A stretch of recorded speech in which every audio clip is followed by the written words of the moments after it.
So I've come today to Portishead Marina in North Somerset, and I'm going to do a walk towards the coastal resort of Clevedon, which is quite a few miles down the coast. So the marina here is on the site of an old dock, which was built in the 1870s. And there was all sorts of things going on here. There was a phosphorus plant, oil refinery, explosive factory, power stations, everything, but it's all gone now. So along this part of the marina there's like various shops and places to eat and drink, that sort of thing. And look at the view, get that. Lovely, isn't it? Must be a nice place to live.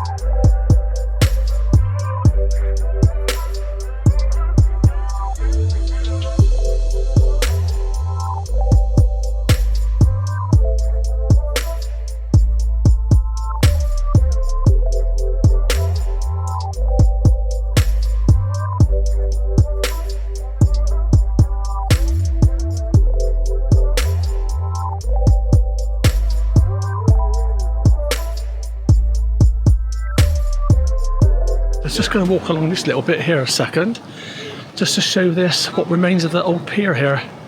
Now, this was used in the past for paddle steamers in the sort of Victorian heyday. So there's the slipway down there for the Portishead lifeboat station, which is just here. Right, I've got to go up those steps now.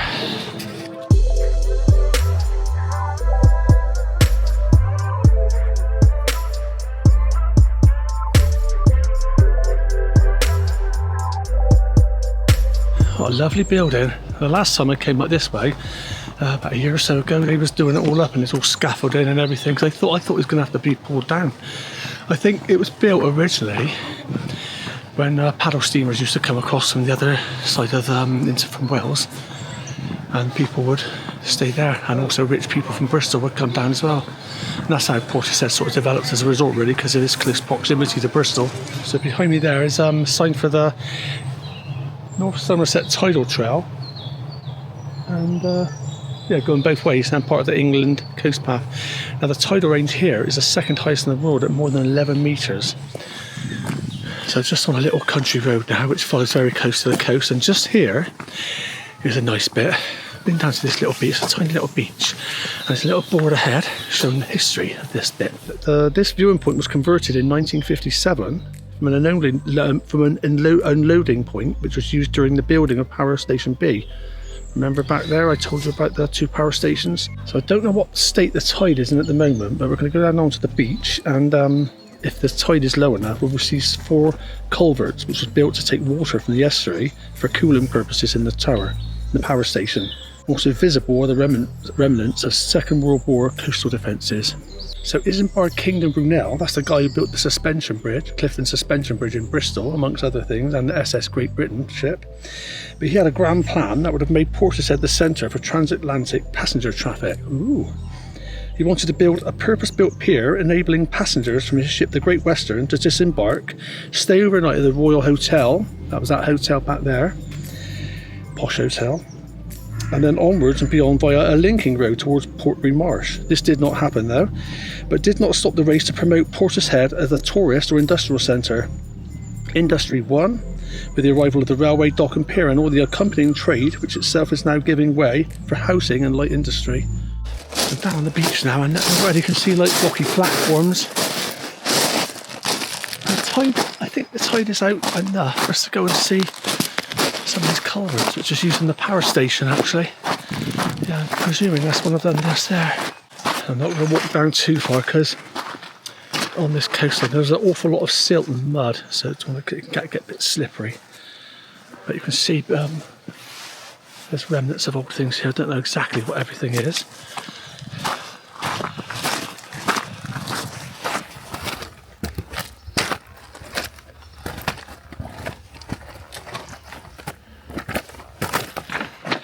It is rather tricky walking along this beach. It's so uneven. around this side of these defences, a bunker, I don't know what it's called. In World War II, you can actually get inside there. See if I can get in, shall I?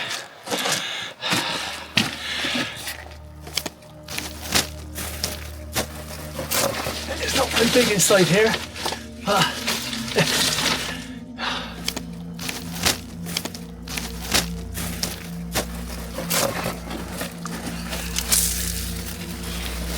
not very high at all.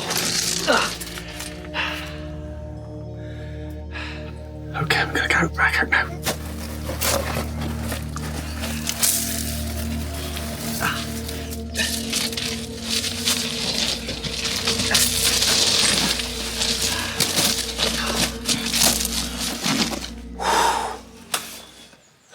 Right, on to the next bit.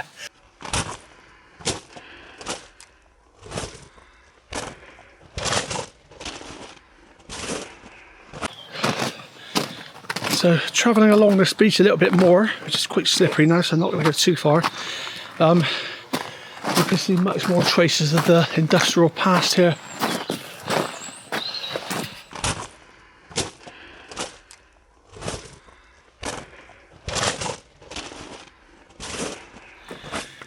It is very slippery with all that mud. You can't really see it until you put your foot on it and slip. So this must have been something to do with the power station perhaps, because it's a huge structure going out to the sea here.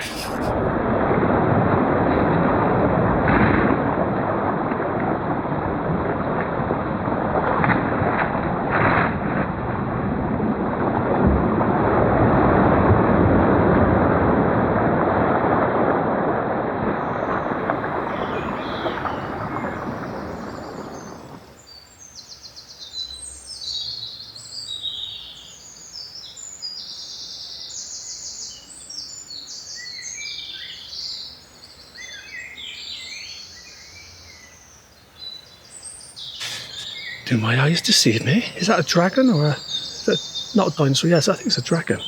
Somebody's garden.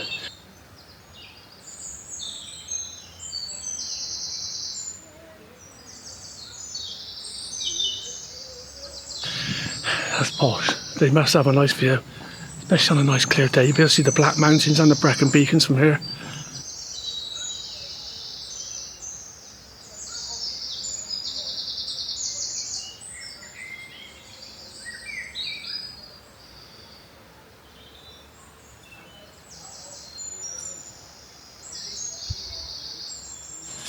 So a very short wooded bit now, then we'll be coming out on a big grassy bit, open bit.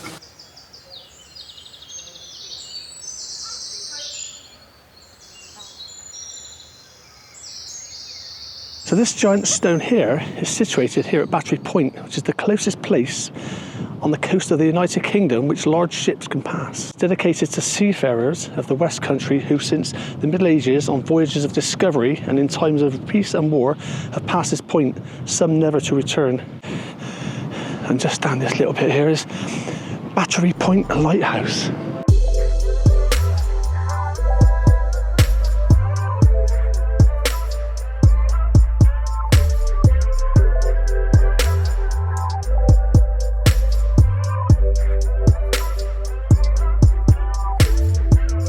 So here we are in the Victorian part, the old part of Portishead. So the Portishead open air swimming pool behind me was opened in 1962. The temperature of the water was initially maintained at 28 degrees. Yeah, by the ingenious ideal of using hot water that was a byproduct from the local phosphorus plant back there where we was earlier. The water was transported to the pool by road 4 or 5 times a day. So after the plant closed in 1969, an oil-fired boiler was established. But due to changes in lifestyle, the use of the pool faded and it suffered from years of neglect and underfunding until it faced closure in 2008. As a result, a local volunteer group was formed to try to save it. And to cut a long story short, it is now open again, but a bit chilly today, I would imagine. Dangerous soft mud. Reminder not to obviously go swimming, but I don't think you would really, would you? And on my left over there is the boating lake. We'll have a quick look at that now. So there's the lake there. It's very Victorian, isn't it? You can just imagine what it would have been like in its heyday. Absolutely packed out with people. a set-up bench by the sea.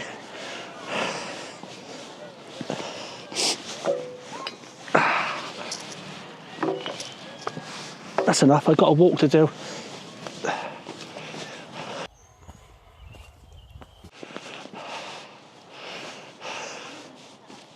Monkey bars. Can I do one? Oh, I don't know. I can do a few pull-ups.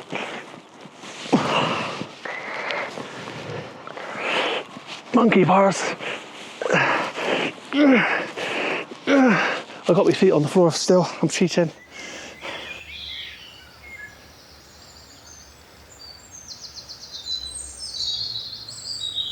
So I've now come out of Portishead, and we are now in sort of outskirts. It's going into countryside now.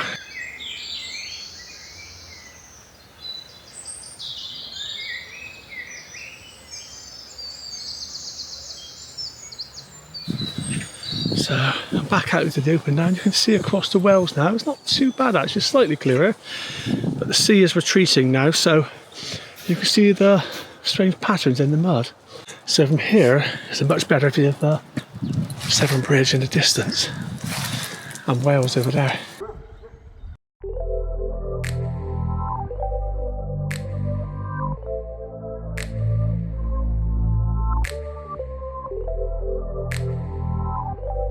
So the beach behind me there is called Sugarloaf Beach. I imagine because on a clear day you can see the Sugarloaf Mountain in South Wales.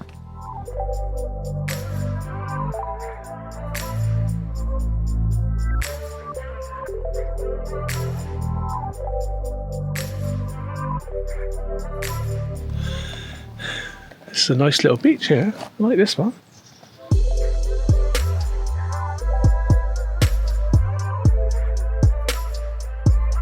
So as I come off this beach here, I notice this little gateway here and a path which is locked, so it's private. But I think that in the Victorian times, in the heyday of Portishead, that this would have been a regular place people would have come to. It's a shame we can't go up here.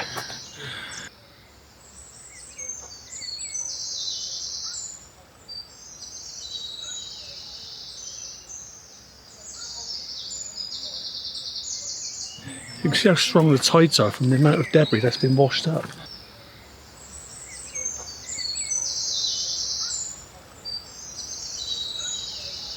Some of those tree trunks are huge.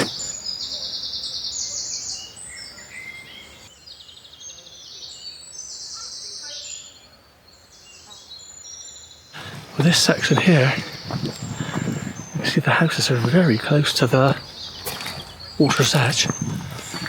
It looks like I've got to walk through their garden or something like that.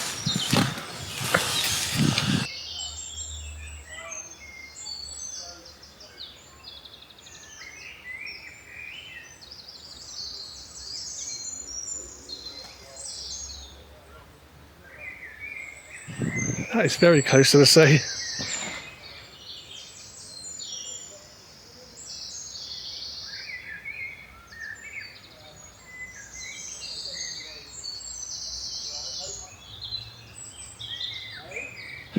I'm just approaching now Nore Lighthouse. Small one, I don't know if it's still in use.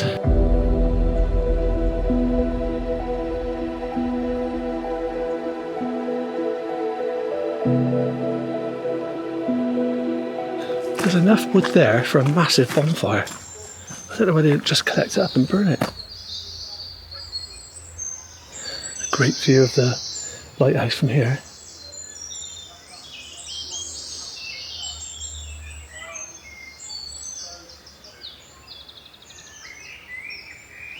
The path is very narrow along this point, but it's pretty good going, to be honest. Not too bad. People on the beach enjoying themselves. Some people are collecting sea glass, which is quite a popular pastime.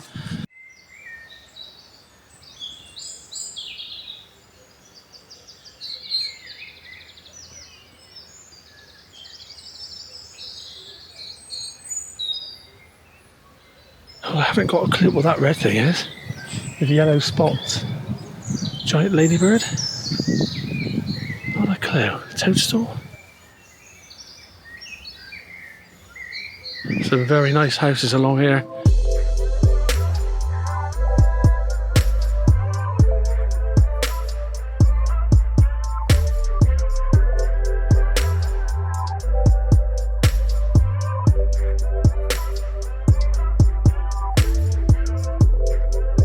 Another small cove.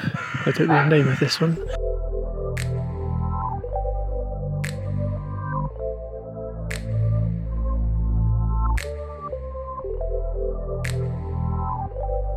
So this is the Redcliff Bay area now. Right, so as I'm coming out of Redcliff Bay, I just spotted this here, look. You see it? I'm guessing it said they got a dog and the dog can look out.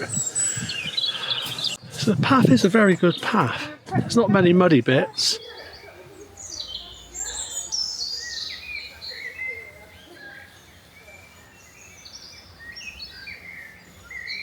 That's one thing with this walk I've noticed, there's lots of paths coming from inland are joining this, so you wouldn't have to do the whole thing in one go or anything like that. You can just do bits or small sections as you wish, really.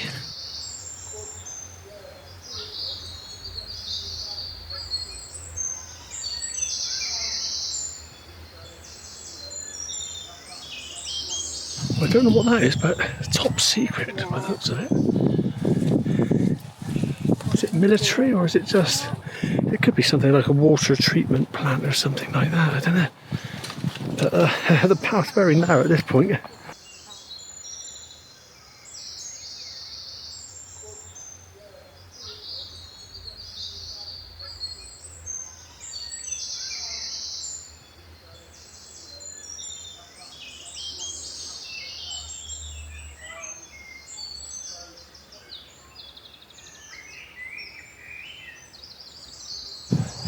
So I'm just going past Charlcombe Beach now, and in the distance more those, like, I don't know if it's caravans or houses or a combination, is Walton Bay. Just thought I'd take a quick look at the beach, Charlcombe Beach, and there's a little sea cave over there, isn't it, actually? Just have a quick look at that.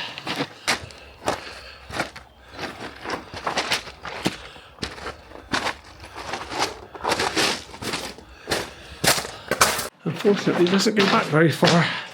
Oh, I feel a bit tired now. Just coming into the outskirts of Walton Bay. The path's been very narrow in sections. Got these wooden bits as well, which is handy.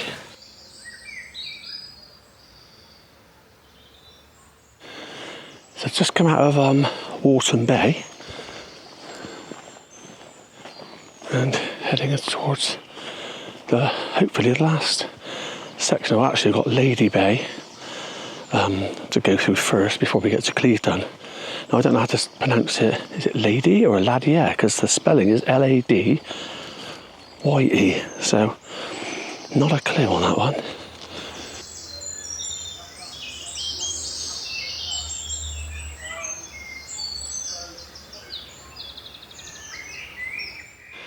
It's opened up a bit more now. You can see a bit more further ahead. And you can see Flatholm and Steepholm, which are the two islands in the Bristol Channel. I don't need to tell you which one's which. You can think you can work it out just from their names. And I do believe there's a few people on the beach. I don't know if they're fishing. But yeah, there's a small sandy beach here. It's quite a quiet walk. I haven't really met too many people, so it's not that busy.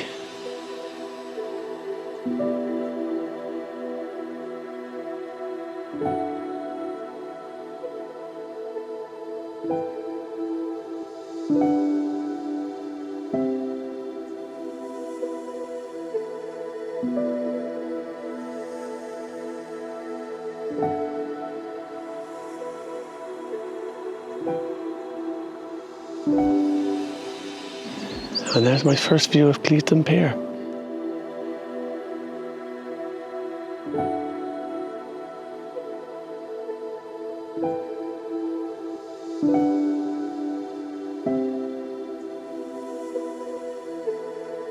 So carefully going down to Lady Bay now, because the steps are wet and very slippery, and there has been a landslip. So I'm just gonna go down, take a few quick shots before coming back up.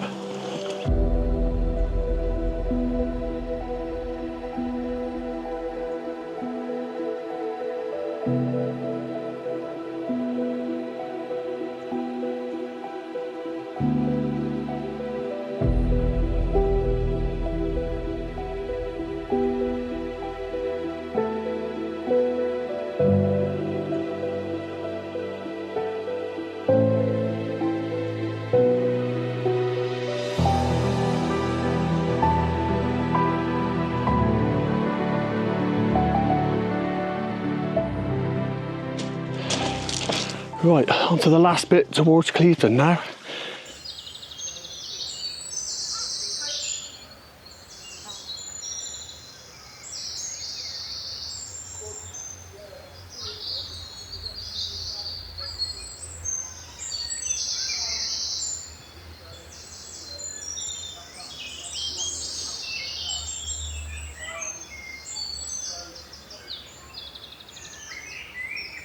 This must be a pillbox, I don't know. It's an ideal location for one because it looks straight out to sea. Full of graffiti now though. I'm surprised there weren't any more on the route, to be honest, unless they've all been dismantled. But that's my guess with that one, is that is a pillbox. It can't be a cafe, surely. So now I'm in the outskirts of Clevedon. There's Walton Park Hotel. Nice big hotel.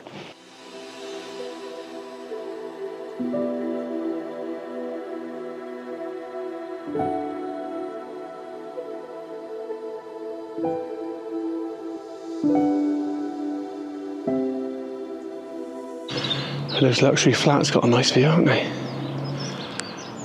The sea is really flat today as well.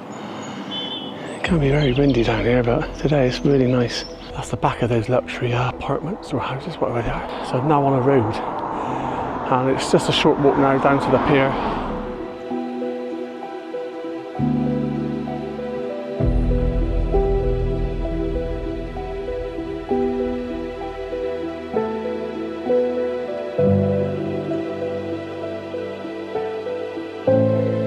And here's the pier, which opened in 1869.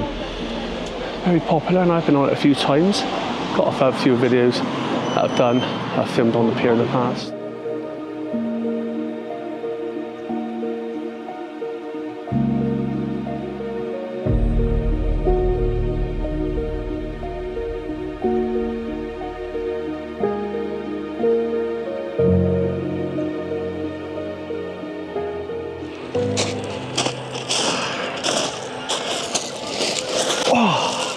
Finished at last. That was quite a walk actually.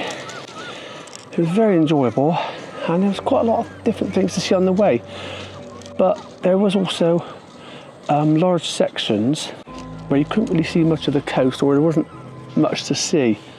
So it's the sort of walk you would do once, I think. So I'm just going to sit and chill now and enjoy the views of Clevedon.